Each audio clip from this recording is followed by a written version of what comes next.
Hello friends and not yet friends, welcome to the Mixed Media YouTube hop. If you are new to my channel, then welcome. My name is Rit and I post new videos every week, mostly scrapbooking and mixed media.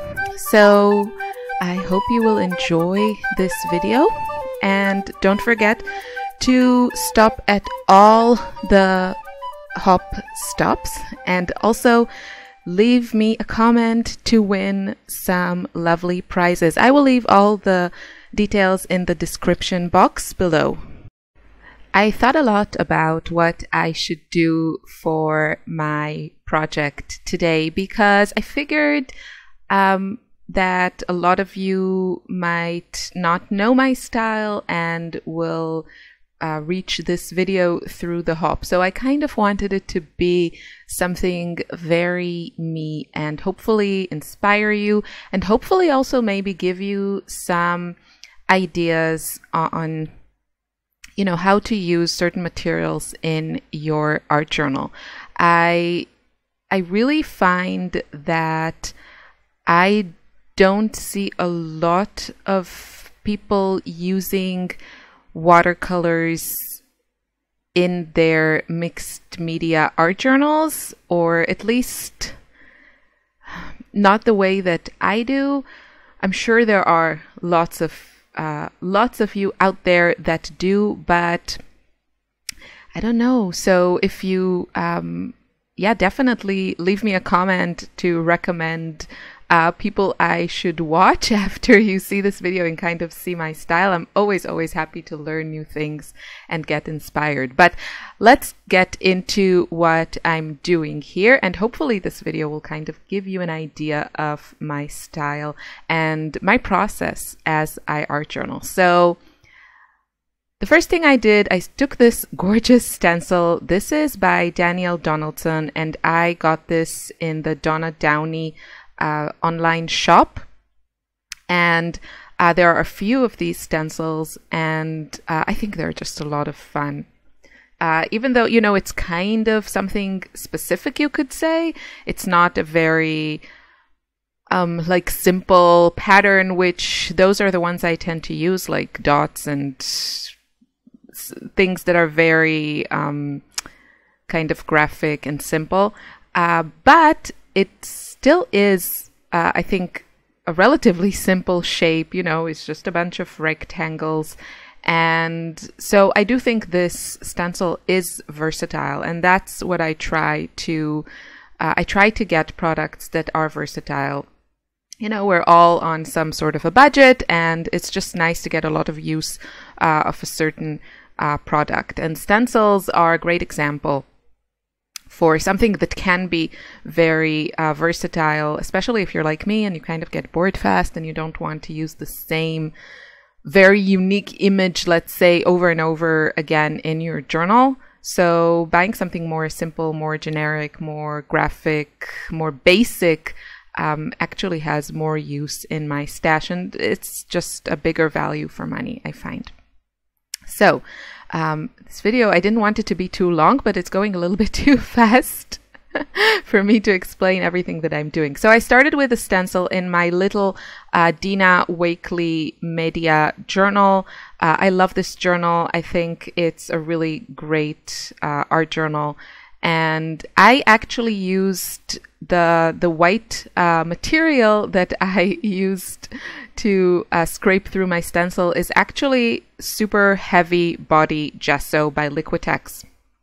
And it's kind of one of my basic mediums that I have on my desk. You can totally use modeling paste. It behaves a little bit different than super heavy gesso. I think it's a bit more absorbent than super heavy gesso. There's no right or wrong, just pick whatever you prefer.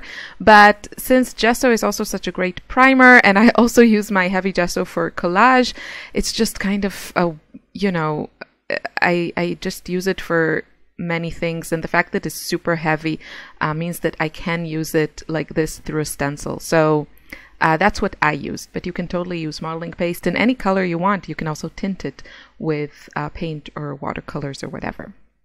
So of course I let it dry, and if I'm already playing with the stencil, I will usually bring another journal and just have some fun with that. And you saw that earlier in the video. I brought my ginormous new Dina Wakley Media journal, the big one, and I did the same thing. I scraped, kind of used mostly the leftovers that were on the stencil through the stencil, and then I added some mists and got a really fun, colorful look.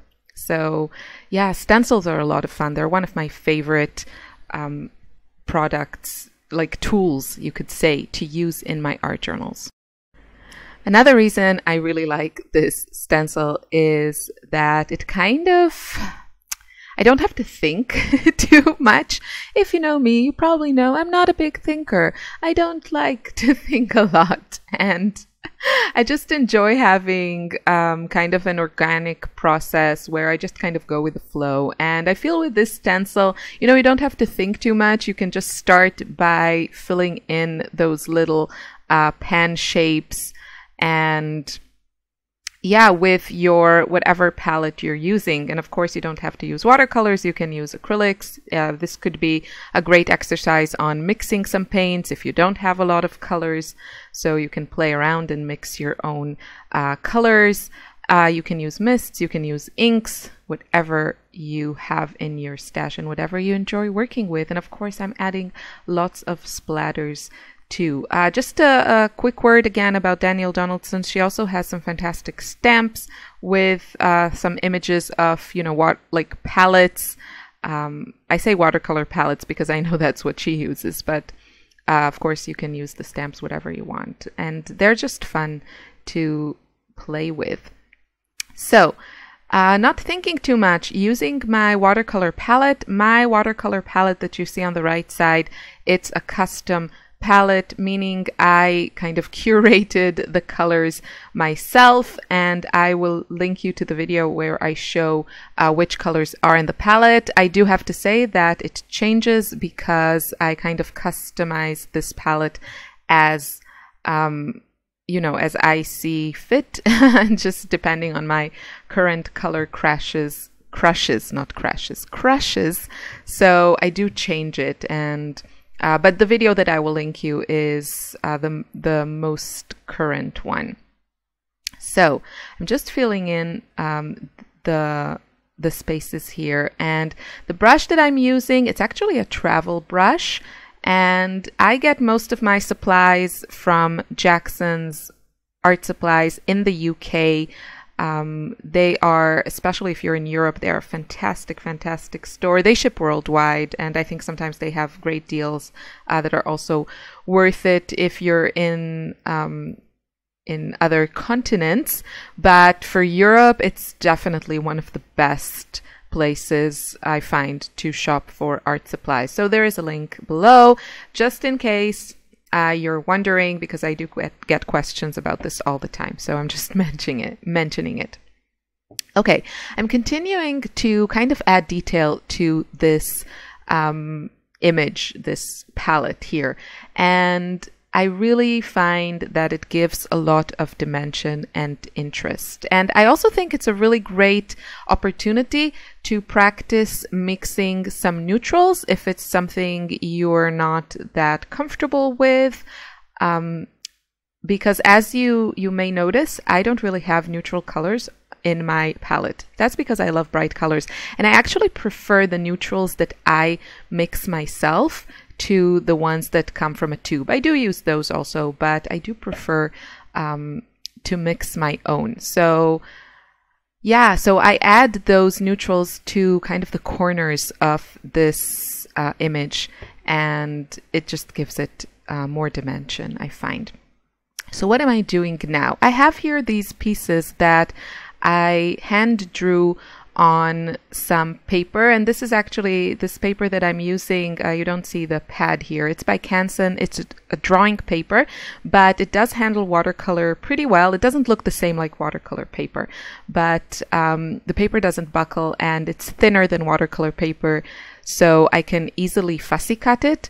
And If you're not familiar with my style of art journaling, I really got into layering more things in my art journal. So using a paper that is easy to cut is quite important to me.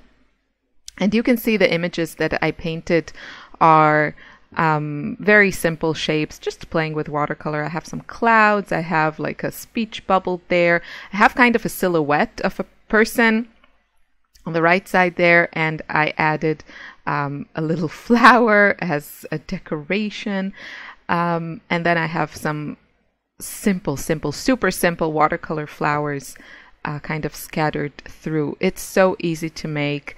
That's the magic of watercolors. I find that, you know, the less you mess with them, the prettier they look. Something else I want to mention. You see on the right side, the Dina Wakley Media Journal has some paper in it, some canvas, some burlap, and craft paper.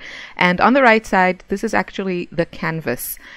And I'm using watercolors on it. And I have to tell you, I never would have thought to, first of all, use canvas in my art journals, and secondly, use watercolors on canvas. But that's one of the great things about this journal, I think. It kind of challenges you to use different surfaces and see how they play.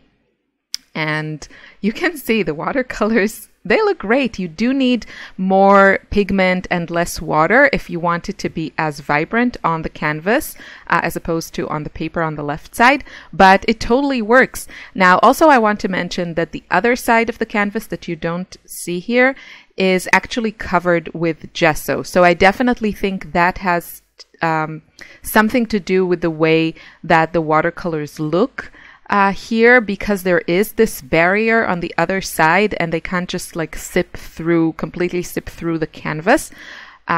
So my suggestion is to try it. Try it without the gesso and see how it goes, and then you can try, you know, putting a layer of gesso on one side of the canvas and then painting with different media on the other side, and see how that works for you. I just find it's interesting and fun to try, you know, new things. And what I want to say about the other type of paper in her journal, the one you see here on the left side, this is, I think it's made from cotton or something. She calls it actually mixed media paper, and I would say it's probably not ideal for watercolors if you expect it to behave like watercolor paper. You can't really blend the color. It kind of, when you add watercolors to it without any type of primer, they kind of just stay where you put them. So it can be a bit challenging to get rid of those harsh lines. Again, that's not...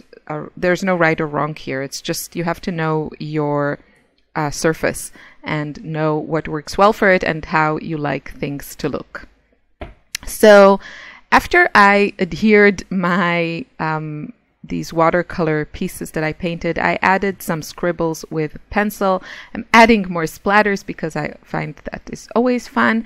And I'm also adding some shadows behind and around those shapes that I added to make it look like they belong on the layout and not just something I glued on top. And again, this is a good opportunity to kind of mix your own neutrals.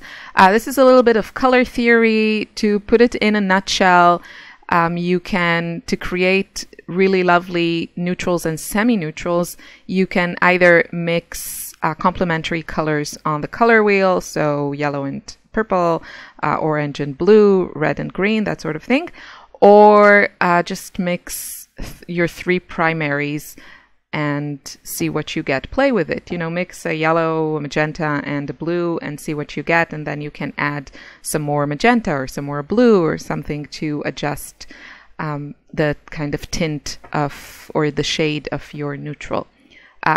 Personally, I like my neutrals to be more gray, more purple, more blue. I'm not a huge fan of browns, so that's my preference. So usually my neutrals will be heavier on the blues and the magentas and less on the yellow. That's just me, but I think it's a good it's a good skill to have, especially if you enjoy working with watercolors. So, adding some phrase stickers from Tim Holtz. These are one of my must-have items on my layouts. I don't feel that the page looks finished without them, and I always add them. And then after I add them, I always add something on top of them, like I outline them, or I add some watercolors or splatters or something, again, to make them feel like they're part of everything that's going on behind them, and not just, you know, everything is like splattery and colorful and then I have these pristine white stickers stuck on top. It just doesn't look right. And my finishing touches here are going to be some stencil and mist work. This is again something that I almost always do. I work a lot with stencils, so this is also how a lot of my layouts actually begin. But I also like to add mist on top of everything. Again, I know I'm repeating myself, but I think it's one of those really important principles in my process that make things look cohesive and finished, and yeah, like everything belongs together. So I also add another layer of misting through a stencil when I actually already have everything in my layout already stuck down, and it just adds so much color, interest, shape. I really felt before adding all the stencil stuff, I felt that things were a little bit too empty for me.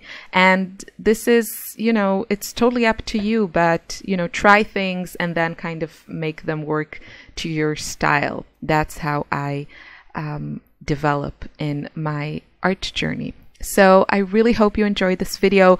Please go to the next stop in the hop. You will find the link below in the description box, as well as all the details on how to win some really fantastic prizes. Leave me a comment to win and read all the details. Thank you so much and have a wonderful day. Bye.